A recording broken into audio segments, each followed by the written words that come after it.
Welcome to Andhraprabha. నేను వరుణ్. అయితే high court, Telangana high court Ranganathan మీద, హైడ్రా కమిషనర్ రంగనాథన్ మీద చాలా ఆగ్రహం వ్యక్తం చేస్తున్నట్లు కూడా మనకి ఇప్పుడే ఆ యొక్క తీర్పు వచ్చింది. అసలు ఏం జరుగుతుంది, ఎలా జరిగింది, అసలు ఏం జరిగింది అనేది ఒకసారి మనం తెలుసుకునే ప్రయత్నం చేద్దాం.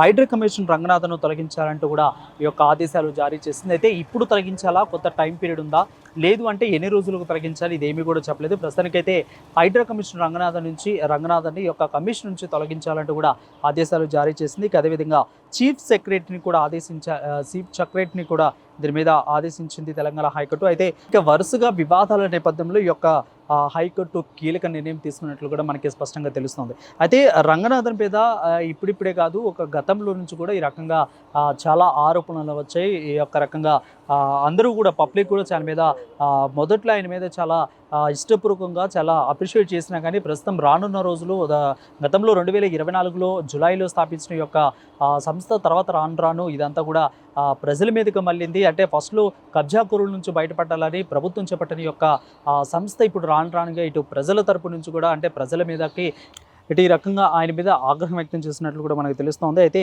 దాదాపు 1 కాదు 2 కాదు 63 సార్లు కోర్టు ధిక్కరణకు రంగనాథన్ పాల్పడ్డారన్నట్లు కూడా ఇక్కడ కోర్టు స్పష్టం చేసింది. ఇక అదేవిధంగా చూసుకున్నట్లయితే అర్హత కలిగిన అధికారిని కూడా నియమించాలంటూ కూడా హైకోర్టు ఆదేశాలు జారీ చేసింది. రంగనాథన్ స్థానంలో ఖచ్చితంగా ఐజీ స్థాయి అధికారిని కూడా నియమించాలంటూ కూడా ఈ రకంగా హైకోర్టు నియమించింది. అదేవిధంగా రంగనాథన్ కొనసాగితే రూల్ ఆఫ్ లా కింద తప్పుతుంది, అంటే మొత్తం మీద రూల్ ఆఫ్ లా తప్పుతుందన్న విషయాన్ని కూడా ఇక్కడ స్పష్టం చేసింది ఇక్కడ హైకోర్టు. అదేవిధంగా ఇన్ని ఉల్లంఘనలకు పాల్పడ్డ యొక్క అధికారిని ఖచ్చితంగా మేము నియమించలేము, ఆయన కొనసాగటానికి వీలు లేదు, కొనసాగటానికి అర్హుడు కూడా కాదు అంటూ కూడా ఇక్కడ రంగనాథన్ ఉద్దేశించి హైకోర్టు ఇక్కడ ప్రత్యేకంగా చెప్తున్నట్లు కూడా తెలుస్తుంది. అయితే హైడ్రా కమిషనర్ రంగనాథన్ను కొనసాగించడం సరికాదు, ఖచ్చితంగా ఆయన్ని ఈ పదవి నుంచి తప్పించాలి, హైడ్రా కమిషనర్ రంగనాథన్ను తొలగించడం తప్ప ఇక మరో ఆప్షన్ లేదు అంటూ కూడా దీని మీద హైకోర్టు తీవ్ర ఆగ్రహం వ్యక్తం చేస్తూ రంగనాథన్ మీద ఈ రకంగా హైకోర్టు ఇక్కడ చెప్తా ఉన్న పరిస్థితి కనిపిస్తుంది. సో ఇప్పుడు రంగనాథన్ ముందున్న ఒకే ఒక ఆప్షన్, ఇటు ప్రభుత్వం తరపు నుంచి ఎవరు వాదిస్తారు, ప్రభుత్వం తరపు నుంచి అప్పీల్ చేసుకుంటారా లేదా,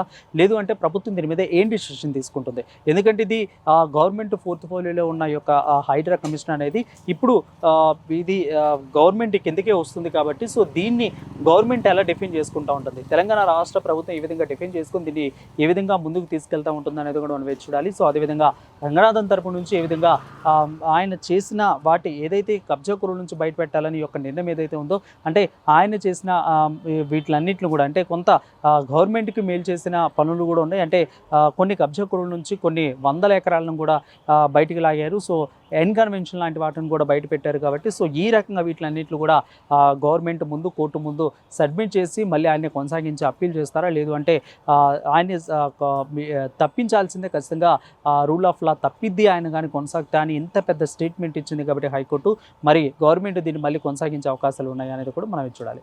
కెమెరామెన్ సన్నీతో ఆంధ్రప్రభ నుంచి వరుణ్, హైదరాబాద్.